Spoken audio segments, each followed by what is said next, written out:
You kneel down beside the wilted tomato plant, your fingers brushing the soil, and you murmur something you'd never say out loud to another human being. A quiet promise that this season will be different. You've already wasted $47 on synthetic fertilizer that turned the leaves yellow, and your neighbor's garden keeps thriving behind that wooden fence while yours looks like a battlefield of curled stems and pale fruit.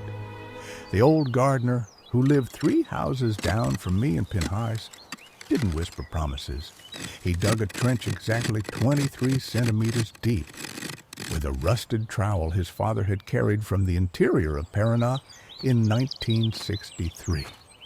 His garden exploded every single spring, and the neighbors whispered that he used some kind of magic. They didn't know what I know now, that his secret was nothing but kitchen scraps, buried in a specific way that the experts told you was impossible. Everyone says you bury kitchen scraps whole, and you attract every ant, every rat, every beetle within 50 meters. Everyone says the scraps create oxygen-deprived acidic zones that strangle your roots from below. Everyone says you must compost for 3 to 6 months before the soil can touch those peels. Explanation. That's the official The user story. explicitly requested That's no what the dialogue or YouTube character tutorials voices, tell but you. ambient sound What the only. master gardeners repeat with absolute certainty. What the expensive fertilizer companies want you to believe, so you keep buying their bags of synthetic salt. But here's the crack in that story. Here's the fact that doesn't fit.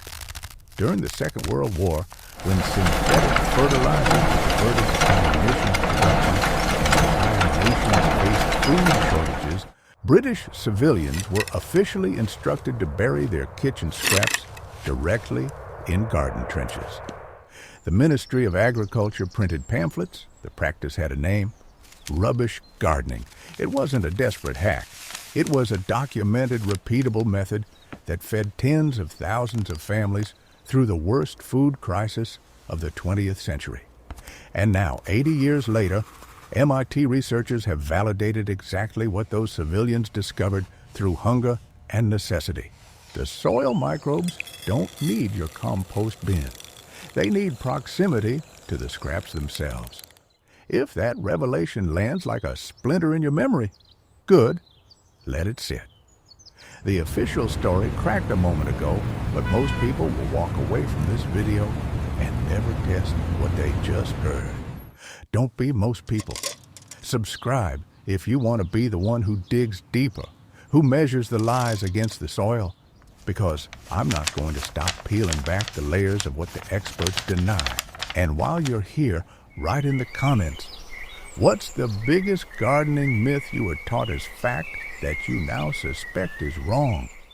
But the official story lives so comfortably in our heads because it's repeated every single day by confident voices. And here's the uncomfortable truth buried underneath all that confidence. Most of those voices have never actually tried burying scraps the way the old gardener did. You know who did try it? Seu James, 73 years old, living in a blue house with a cracked concrete patio in Osasco.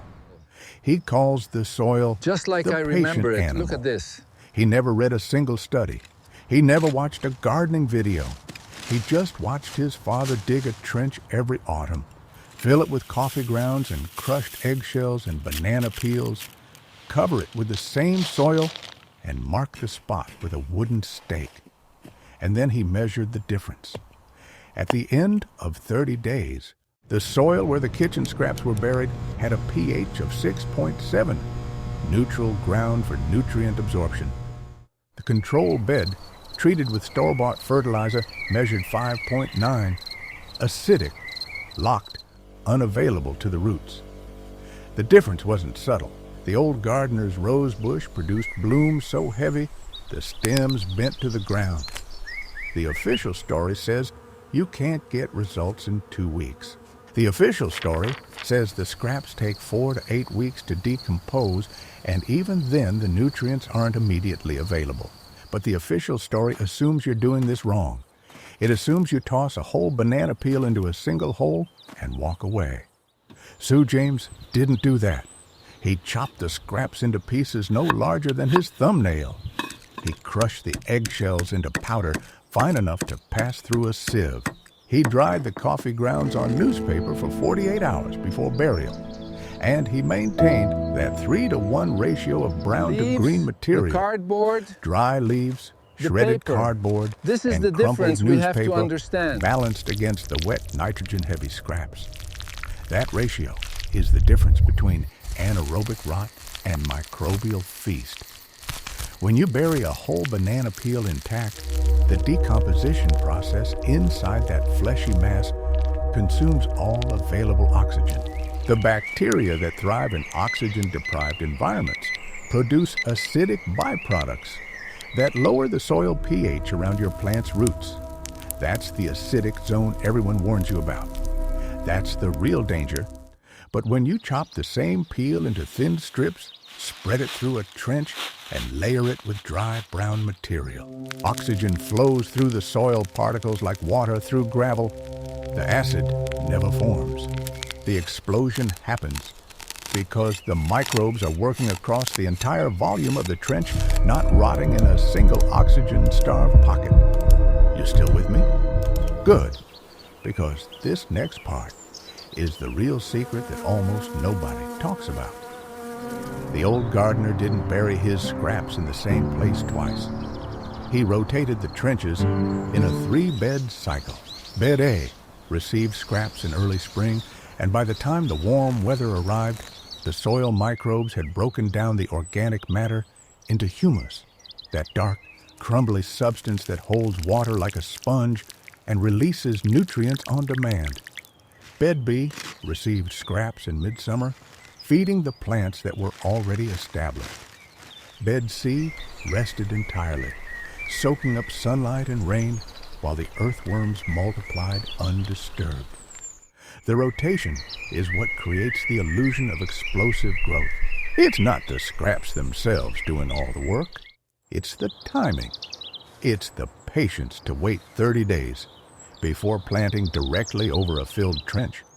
It's the discipline to avoid meat, dairy, and oils that the old gardener never had to be warned about, because he simply didn't waste those things.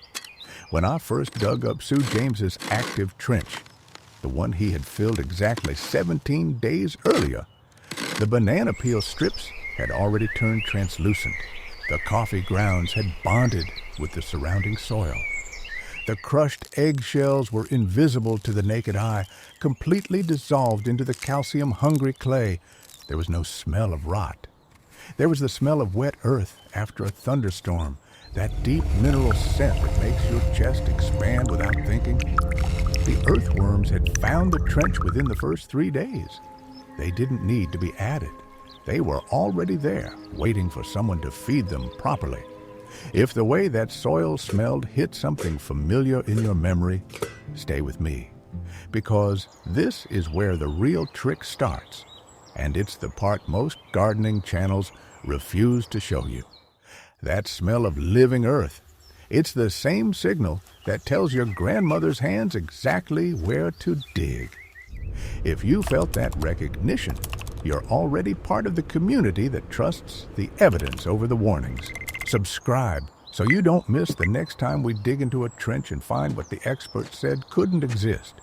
And in the comments, tell me, have you ever buried kitchen scraps directly and watched the soil come alive? Or are you still waiting for permission from a master gardener? Here's what changes everything: the depth. The official story recommends digging 8 to 12 inches deep. That's the standard trench depth you'll find in every guide published in the last 20 years. But Seu James dug his trenches exactly 23 centimeters deep. That's roughly 9 inches. And then he added an extra 5-centimeter layer of dry leaves at the bottom before he placed the scraps. Why the leaves? Because the bottom of a trench is the coldest part of the soil profile. In the first week after burial, the soil temperature at 23 centimeters can be 4 to 6 degrees Celsius lower than the surface. That cold layer slows decomposition. The dry leaves act as insulation, and as a carbon cushion, absorbing excess nitrogen that would otherwise leach downward and out of reach. The microbes colonize the leaves first, generating metabolic heat that raises the temperature of the entire trench by 2 to 3 degrees. The temperature lift accelerates decomposition by roughly 30%. That's the mechanical detail the experts miss.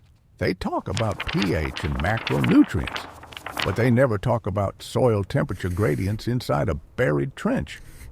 The old gardener discovered this by trial and error over 4 decades. He noticed that trenches dug after a cold snap produced slower results.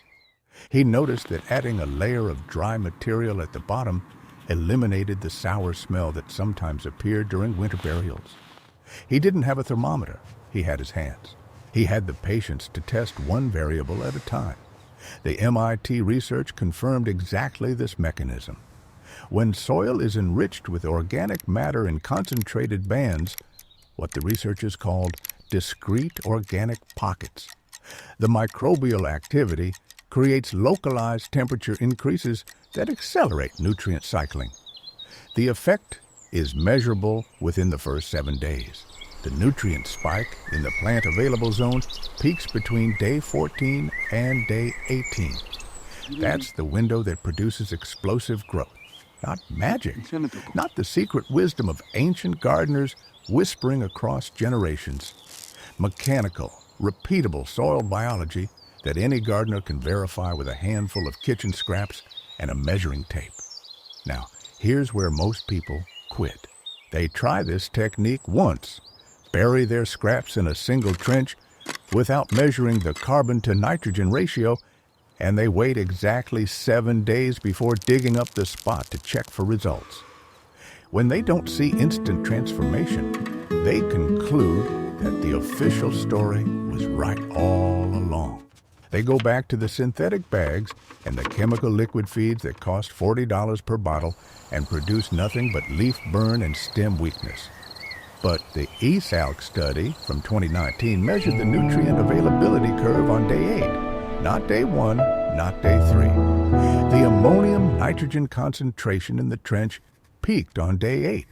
The available phosphorus peaked on day 12. The potassium released gradually over the full 30-day cycle. The old gardener never needed to read that study because he had learned through pure repetition that the first week was invisible labor. The soil was working while he slept. You know that moment when you open a bag of store-bought compost and smell that fake chemical scent. And your grandmother's voice in your head says, "You're doing it wrong." That's what Seu James ignored for 20 years until he couldn't ignore the numbers. The commercially processed compost had been heat sterilized at temperatures that killed the microbial communities. It was dead organic matter. The kitchen scraps, buried fresh and alive, brought the microbes with them. The banana peels carried their own decomposition teams on their skin. That invisible labor is the entire game. The microbes are working while you sleep, while the moon crosses the fence, while the synthetic fertilizer commercials run on repeat. If you feel the weight of that truth, don't let it slip away when the video ends. Subscribe now, because the next episode will break down exactly how to combine coffee grounds and eggshell cooking water for a calcium spike that no bottle can touch. And in the comments, drop a single word, the one kitchen scrap you've never considered burying until this moment. Now imagine your garden 3 weeks from today. The rose bush you almost gave up on, the one that has produced exactly 2 blooms in the last 8 months. Its root system has finally accessed the calcium and potassium buried 12 inches below. The leaf tips have stopped browning. The stems have stiffened. The new growth develops a deep green color you haven't seen since you first planted it. What would it feel like to walk outside tomorrow morning before the sun climbs above the fence and see that transformation beginning? Write it in the comments. I need to know how many of us were taught the same mistake. that scraps must be composted for months before they can touch the soil. That waiting is the only option. That the old gardener's technique was just luck. The truth is that anyone can replicate this. You don't need a 73-year-old mentor. You need chopped banana peels, dried coffee grounds, crushed eggshells, a trench 23 centimeters deep, and the discipline to leave it undisturbed for 30 days. You need to trust the microbes more than the marketing. You need to understand that the explosion doesn't happen the first day.